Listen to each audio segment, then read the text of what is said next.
The other morning, I found myself standing in the middle of my front yard, just staring at the empty patch of grass where a flagpole would go. I had this vivid, almost manic image of myself hoisting a massive black flag, the universal signal of anarchy, right there in the dead center of the suburbs. I wanted it to be a clarion call, a signal to every other heretic in the neighborhood that someone was finally going to stop whispering and start shouting. On paper, I am the perfect candidate for a revolution. I've spent 45 years being self-employed. I don't have a boss to fire me, no HR department to sanction me, and no corporate reputation to polish. I've spent decades cultivating a persona as a professional misanthrope who couldn't care less about country club invitations. Even my family life is already a wreck. My children are on the opposite side of a political canyon so deep we can't even stand to be in the same room. I have the independence, the fuck you money, and the existing estrangement that should theoretically make me bulletproof. But then my wife walked out onto the porch. She didn't argue about the ethics of the situation. She just reminded me, in that quiet, devastatingly practical way of hers, that the IRS, the police, and the local political goon squads don't care about my philosophical independence. She did the math that every risk manager in a household does. Is an abstract moral principle worth a concrete target on our front door? In that moment, the flag stayed in the garage. That's when I realized I was experiencing what scholars call moral injury. It's that exquisite, corrosive guilt that settles in when you witness genuine wrongdoing and choose the path of least resistance. We all like to think we'd be the one to stand up when history turns dark, but when the moment actually arrives, we discover 1,000 ways to repackage cowardice as prudence. We are living in a moment where the gap between what we believe and what we dare to say has become a canyon, and it turns out silence isn't just golden, it's a psychological wound that's starting to fester. Ow. That is, honestly, that's a really haunting image. It is the man in the yard holding this flag he can't fly. It's the math that gets me.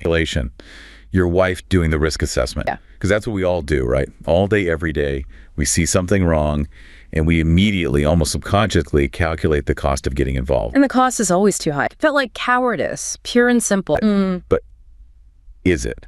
Or is it just rational? And I think that's the real poison in the system. You've just perfectly described the fundamental paralysis of the modern citizen in, a Western democracy. You see the rot. You feel the moral obligation to act. But the system is designed in such a way that the personal cost of intervention is catastrophic. You're trapped between your conscience and, your mortgage, your family's safety. Exactly. So I'm standing there feeling this profound sense of personal failure. And I started going through the research we've pulled together for this deep dive, and something really clicked for me in a very uncomfortable way. I realized that my cowardice, my personal failing, it might actually be a feature, not a bug, or rather a structural failure of our whole approach. Structural failure. Well, think about our entire civic ethos. It's built on the idea of the individual hero, right? If you see something, say something, be the whistleblower, be the activist.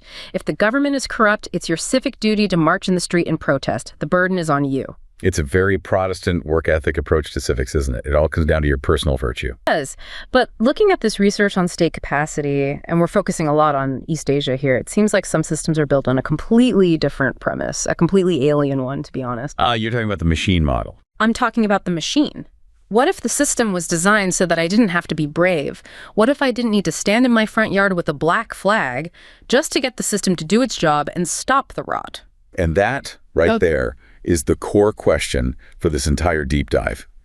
We are essentially looking at a different operating system for society. We're stepping out of that garage, leaving the flag behind, and we're looking at the institutional architecture of places like Singapore or the high-growth areas of South Korea, Taiwan, Hong Kong. Right. And we're asking a question that I think makes a lot of people in the West very, very uncomfortable.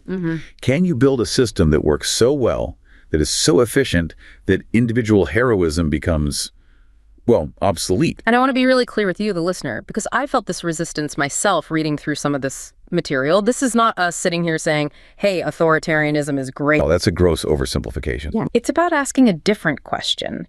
Is it possible to design a society where that feeling of moral injury is minimized, not because people are saints, but because the system itself is engineered to be self-correcting?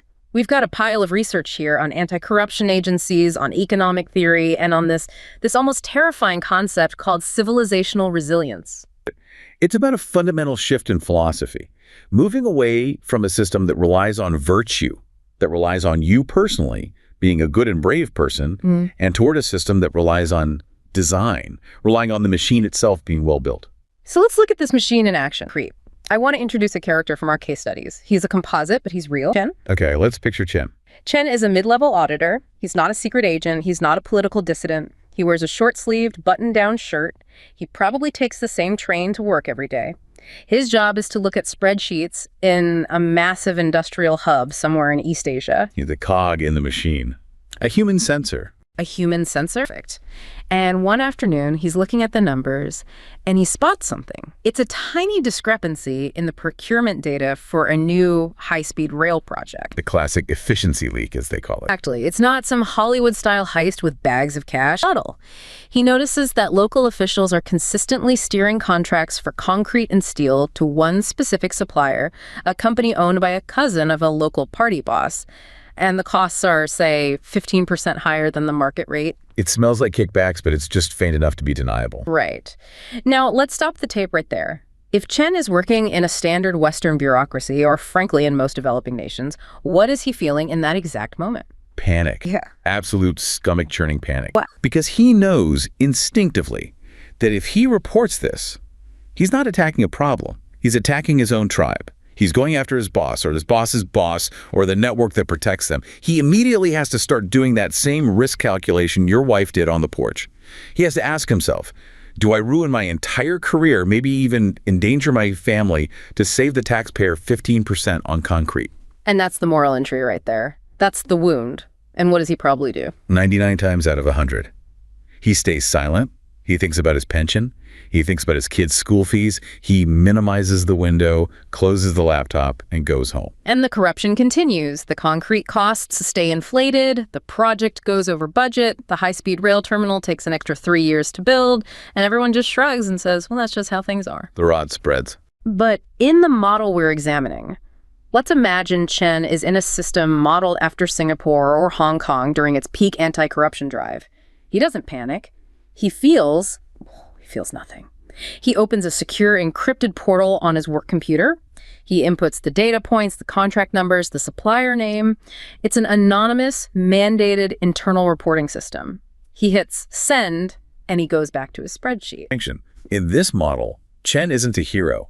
He's not a whistleblower. He's a thermostat. He's a thermostat. The room had a little too hot, and he just sent a signal to the central air conditioning. Exactly. The data he submitted doesn't go to his boss. It doesn't even go to his boss's boss. It goes to a completely separate, independent agency. There is no press conference. There are no files leaked to the media. The system simply digests the problem. Next. The agency investigates quietly. The officials involved are removed. The supplier is permanently blacklisted from all government contracts. A new, cheaper supplier is found. And the rail terminal, it opens on schedule. Chen's personal drama is completely irrelevant to the outcome. It sounds almost boring. It is boring. The goal is to make good governance boringly efficient. But, and this is the deep dive, achieving that level of effective boredom requires incredible, deliberate institutional engineering.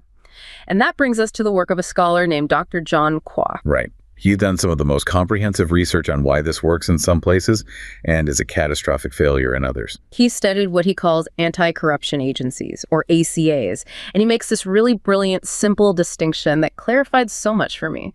He talks about type A versus type B agencies. I love this part because it cuts right through the noise there. Okay, so break down type A for us. This is the gold standard. Type A is the single-purpose agency. Think of it as a sniper rifle, not a shotgun. These agencies have one and only one job: investigate and eradicate corruption. They don't handle public service complaints. They don't mediate disputes. They are hunter-killers for graft. And the classic examples are Singapore's CPI and Hong Kong's ICAC. The Corrupt Practices Investigation Bureau in Singapore and the Independent Commission Against Corruption in Hong Kong, they are the legends in this field. And crucially, they don't report to the local police force. That seems like a small detail, but you're saying it's everything. It is the whole ball game. Because in any state with endemic corruption, where do you think the deepest rot is usually found? The police. In the police. You have to understand the history here. Yeah. Take Singapore in the early 1950s. This is the story of the opium hijacking. It sounds like a movie plot. This story is wild. It's 1951. Singapore is still a British colony. It's a chaotic, rough-and-tumble port city. A gang of robbers breaks into a warehouse and steals a staggering amount of opium. We're talking about 1,800 pounds of it. That's an incredible quantity. That's a fortune. It's a king's ransom. Yeah. The British colonial administration is deeply embarrassed. This is a huge security failure. So they launch a massive citywide investigation. They are turning the place upside down looking for these gangsters. And after weeks of searching, do you know who they finally arrest? I'm guessing it wasn't the local triads. They arrested 3 senior police detectives. The investigation revealed that the entire robbery was an inside job, planned and executed by the very men who were paid to enforce the law. So the British realized, we have a systemic problem. We can't ask these guys to investigate themselves. Exactly. It is the ultimate fox guarding the henhouse problem. If your antibodies are infected with the virus, the body is doomed. So in 1952, they did something truly radical for the time. They created a new body, the CPIB, and they stripped all anti-corruption powers away from the police force. The CPIB didn't report to the chief of police. It reported directly to the highest authority, which was the colonial governor at the time, and later the prime minister. It completely bypassed the existing chain of command. And that right there is the textbook definition of political will. We throw that term around a lot, but this is what it actually looks like in practice. Right. It means being willing to create an agency that has the power to arrest and imprison your own enforcers. Correct. And when Lee Kuan Yew's People's Action Party came to power in 1959, they didn't get rid of it. They supercharged it. They knew that to build a first world economy, they had to have a first world corruption-free government. So they gave the CPIB more budget, more power, and ironclad independence. And Hong Kong had a similar crisis moment, right? The Peter Godber case. Peter Godber, yeah. He was the chief police superintendent in Hong Kong. By 1973, he had amassed a personal fortune that was just impossible to explain on his salary. We're talking about over 4 million Hong Kong dollars, a colossal sum back then. So he was under investigation. Was. And when he realized the walls were closing in, he literally just walked past airport security using his police authority and fled to his home in Britain. The public must have gone absolutely ballistic. They exploded. There were massive public protests. Fight corruption, catch Godber became the rallying cry across the entire territory. It created such a crisis of legitimacy that the governor, Murray McLehose, had no choice. He had to act. And he created the ICAC, modeled on the CPIB, totally independent of the police. And they understood the psychology of it. You need to create a force that the police themselves are afraid of. So that's the Type A model. Laser-focused, independent, scary, and born out of a crisis that generated real political will. So what is Type B? Because it sounds like this is what most countries end up with. Type B is what Kwa calls the diluted model. These are the agencies that are tasked with doing way too much. He points to examples like the Ombudsman in the Philippines or the ACRC in South Korea, the Anti-Corruption and Civil Rights Commission. Okay, so what's the core problem with them? Why don't they work as well? They're given a laundry list of responsibilities. They're supposed to investigate high-level corruption, yes, but they're also supposed to handle public complaints about bad service at the DMV, administrative appeals, maybe some human rights issues, maybe even minor neighborhood disputes. So they're just completely distracted and overwhelmed. They're swamped. Think about it from a resource allocation perspective. If your agency has a limited budget and 100 investigators, and you split their attention between a multi-billion-dollar bribery scandal involving a cabinet minister and, 1,000 complaints about potholes and rude government clerks, which problem do you think gets the real attention? The little stuff. The little stuff. The big scandal gets lost in the noise, or it's too politically dangerous to touch. The data is stark. In Kwa's study, the Type A agencies consistently and dramatically outperform the Type B agencies on every single metric. It's like asking your elite special forces team to also direct traffic and deliver the mail. And walk the dogs. It just fundamentally misunderstands the nature of the problem.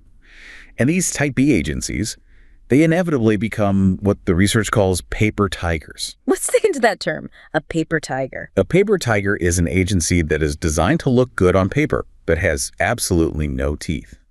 The average citizen looks at it, they see a fancy building with a nice logo, maybe a slick website with a hotline number, but they know deep down that it's a complete joke.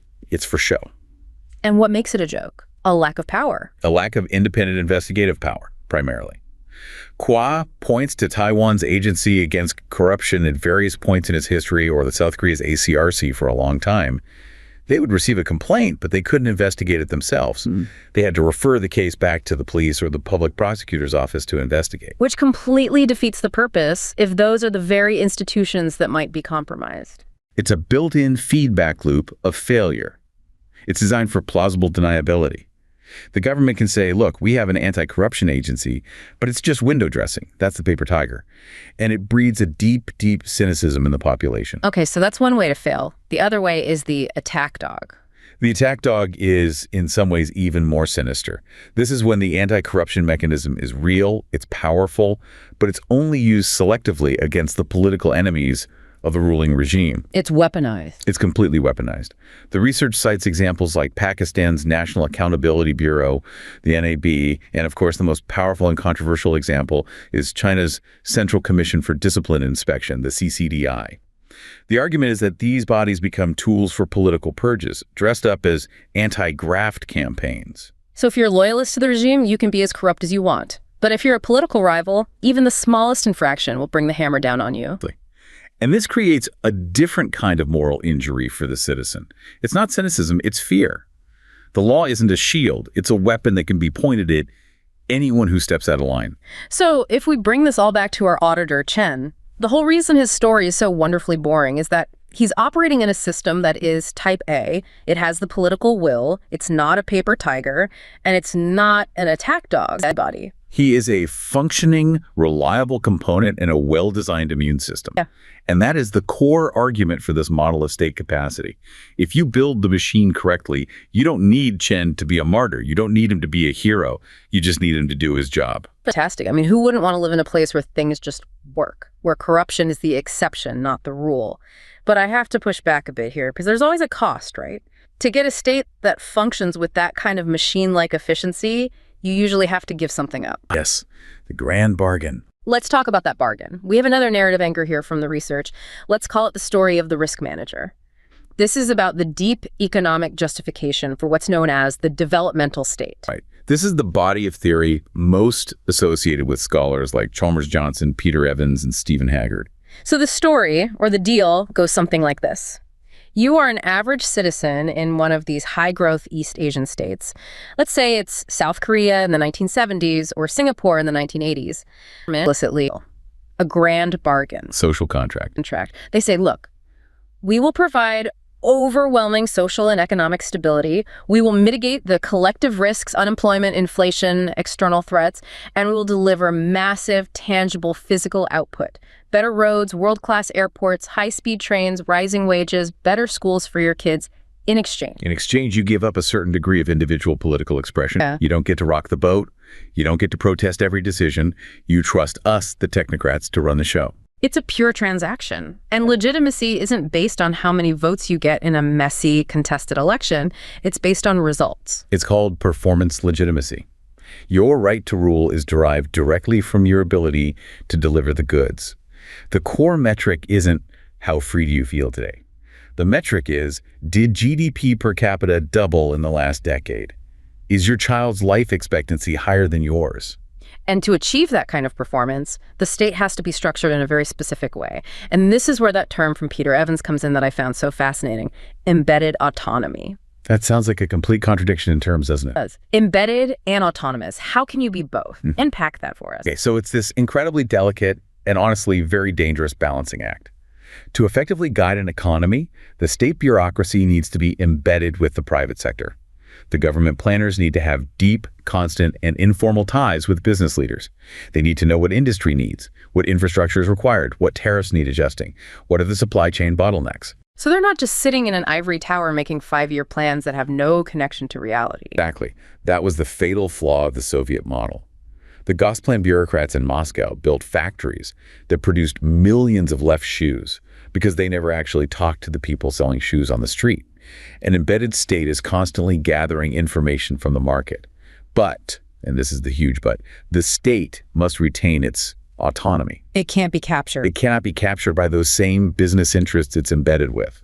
The state has to be able to say no. It has to have the power and the will to discipline the market. Okay, discipline the market. That sounds like the exact opposite of free market capitalism. It's not laissez-faire at all. It's managed capitalism. Yeah. In a true developmental state, the government picks winners. They'll provide subsidies, cheap loans, and protectionist policies to nurture strategic industries like steel or semiconductors. But, and this is the part that crony capitalism always misses, they also ruthlessly punish losers.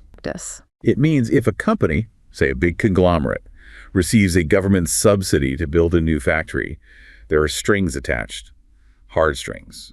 The state says, we expect you to meet these specific export performance targets within 5 years. If you fail, we will cut you off, we will call in your loans, we will bankrupt you and give the opportunity to your competitor. So the government is acting like a very aggressive venture capitalist. A venture capitalist with the full power of the state behind it. In a captured state, which is what we often call crony capitalism, the business leader takes the government subsidy and buys a new yacht. In a developmental state, the state forces that leader to reinvest the subsidy into research and development and export capacity. The goal is national economic strength, not individual enrichment. That requires a type of bureaucrat that we're just not used to thinking about, an elite, insulated, and very powerful civil service. The research uses the term liberal autocracy when discussing Singapore, especially in the context of something like education policy. Yes, this section really stood out to me because in the West, education is this constant, ferocious political battleground. We fight over curriculum, over values, over history. But in the developmental state model, the source material describes education reform as, and I'm quoting here, retooling the productive capacity of the system. It's treated as a pure engineering problem, not a cultural one. The Economic Planning Board looks at the global market and says, okay, the data indicates that in the next decade, the world will need more biotech engineers and fewer art history majors. We are therefore going to change university quotas, shift scholarship funding, and build new technical colleges to produce more biotech engineers. It's incredibly utilitarian. It's almost treating your children like a raw material to be processed for the needs of the state. And the key is that this decision is insulated from populist pressure. There's no big public debate where parents can argue that art history is valuable for the soul. The technocrats make a rational, data-driven decision for the collective economic good, and that's the end of it. The research, specifically Waldner's analysis, contrasts this with what happens in places like Turkey or Syria. He talks about how elite conflict in those countries leads to mobilizing the masses. Right. And what that means is, if you have two factions of the ruling elite fighting for power, they'll often try to win public support by making populist promises. Vote for me and I'll give you cheap bread. Support my faction and I'll guarantee you a government job. Which might win you the political battle, but it destroys the national budget and prevents any kind of long-term rational economic planning. In the developmental state model, the elites have a sort of pact to exclude the masses from these kinds of technocratic decisions. Yeah. They agree behind closed doors, we are not going to fight over the budget in public. We're going to use our best minds to formulate a strategy to maximize national growth, and we're going to stick to it. It sounds brutally efficient, but it also sounds cold. Like you're a unit of production in a giant factory, not a citizen with a voice. That is the fundamental trade-off. That is the grand bargain.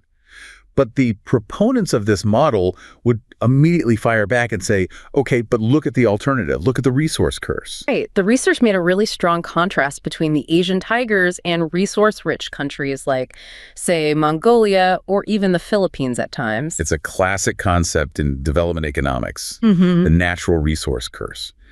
The paradox that countries with abundant natural resources, oil, diamonds, copper, often have worse economic outcomes and more corruption than countries with nothing. What's that? Because if you have oil, you don't need to develop your people. You just need to dig a hole, pump the stuff out of the ground, and sell it on the world market. It creates easy money for the government. Money from the ground, not from the brain. And that easy money leads to lazy, corrupt governments. There's no incentive to build a world-class education system or an efficient bureaucracy. You just need to control the oil wells. Now, contrast that with Singapore, Taiwan, South Korea, Hong Kong. What natural resources do they have? Nothing. Rocks and seawater, basically. Exactly nothing. So they were forced to rely on their only resource, human capital. They had to be smart, efficient, and organized because they had absolutely no other choice. This gets to another key contextual factor, the bad neighborhood effect. What does a bad neighborhood have to do with it? The research strongly suggests that having a credible existential external threat forces a country's elites to cooperate and get their act together. South Korea had North Korea poised to invade at any moment. Taiwan had mainland China threatening reunification by force. Singapore had just been kicked out of Malaysia and was a tiny island surrounded by much larger, sometimes hostile neighbors. So it was literally a case of succeed or die. It was a survival imperative. The ruling elites couldn't afford the luxury of endless infighting or rampant corruption, because if the state failed, they would be invaded, absorbed, or destroyed. That existential pressure created the discipline necessary for the developmental state model to flourish. Whereas in a country like, say, the Philippines, which the research mentions in the context of disaster mismanagement and cronyism, there wasn't that singular unifying threat to force that kind of elite cohesion. It's a combination of factors. But the core point is that this remarkable efficiency we saw wasn't an accident. And it wasn't because the people there are somehow inherently better. It was a brutal survival strategy born out of resource poverty and existential threats. It created the deal where the citizen accepted top-down control in exchange for safety and rapid prosperity. Because this isn't just a history lesson about catch-up economics anymore. The conversation has shifted.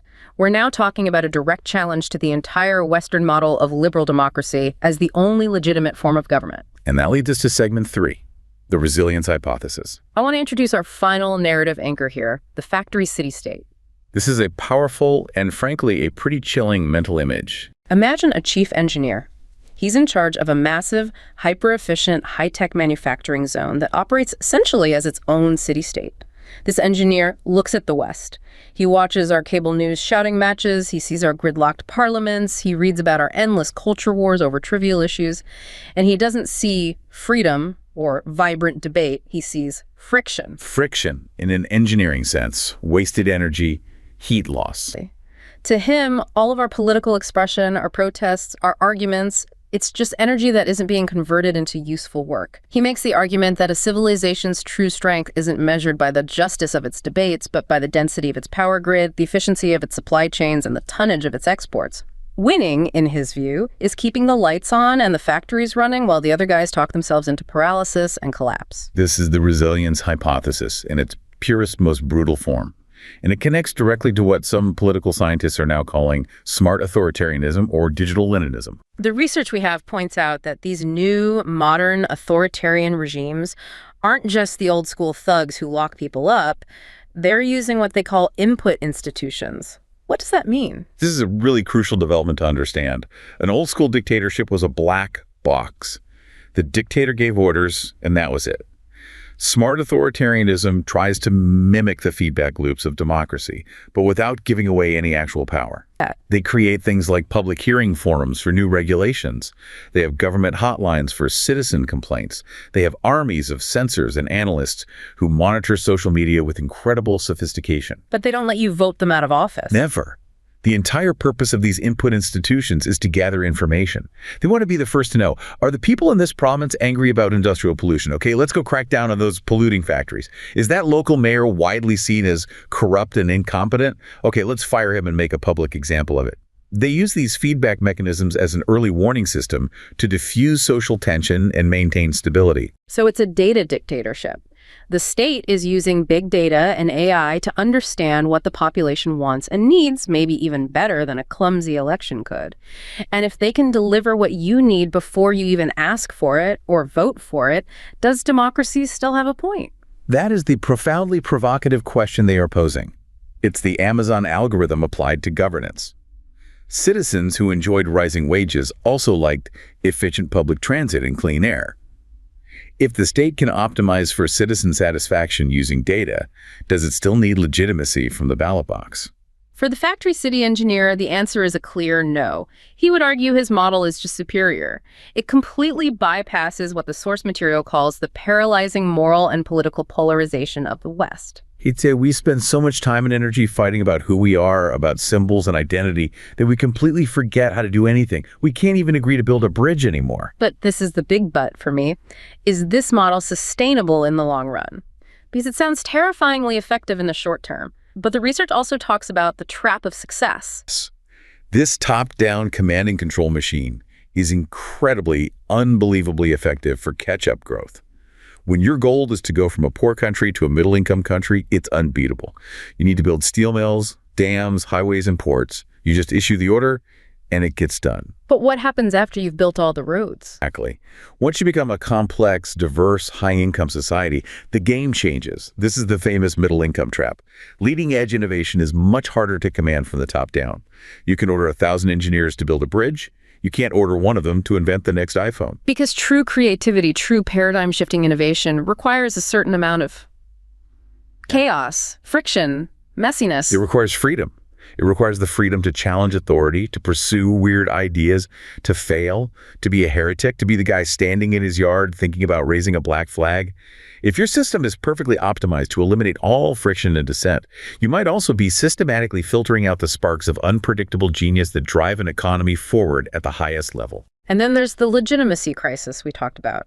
If your entire social contract is, I give you 80% growth per decade and you give me political silence, what happens when that growth inevitably slows to 2 or 3%? The whole deal is off. Performance legitimacy is like riding a tiger. You can't get off. You have to keep delivering faster and faster. Once the economic miracle ends, and it always does for every developed nation, the population might wake up one day and say, wait a minute, we aren't getting spectacularly rich anymore, and we still can't say what we think. This is a bad deal. The social contract fractures. The research did point to some possible alternatives, though. It's not necessarily a stark binary choice between, chaotic Western democracy and efficient Eastern authoritarianism. No, it's not. It mentioned the idea of social democratic developmental states. It points to places like Mauritius or Chile for certain periods, or even the Nordic countries in their high growth phases. So it is possible to have the machine and the voice, to have both efficiency and democracy. It seems to be possible, but it appears to be extraordinarily difficult. It requires a level of social trust, cohesion, and shared national purpose that, frankly, many Western countries seem to have lost. It requires the man in the garage to feel that the government is actually his government, working for him, not just a risk he has to manage. So let's bring this all the way back home. We started with the man in the flag in the garage. Standing there on his front lawn. He was paralyzed by his own personal calculation of risk. He was suffering from moral injury. He saw the rot, but the cost of acting was too high, so he retreated into silence. And then we have Chen, our auditor. He didn't have to make that choice. The system was designed to absorb his moral impulse and turn it into an efficient, impersonal action. He wasn't a hero, he was a functional component. And finally, we have the factory city engineer. He would look at the man in the garage and just laugh with contempt. He'd say, see, your precious freedom just makes you miserable, paralyzed, and ineffective. Forget the flag. Join my machine. And that, I think, is the central tension of our era. It isn't just good guys versus bad guys anymore. It's a competition between two different types of systems. Systems that are designed to absorb friction, which is what democracy is, really. It's a messy, noisy, slow process because it's trying to process all that human disagreement.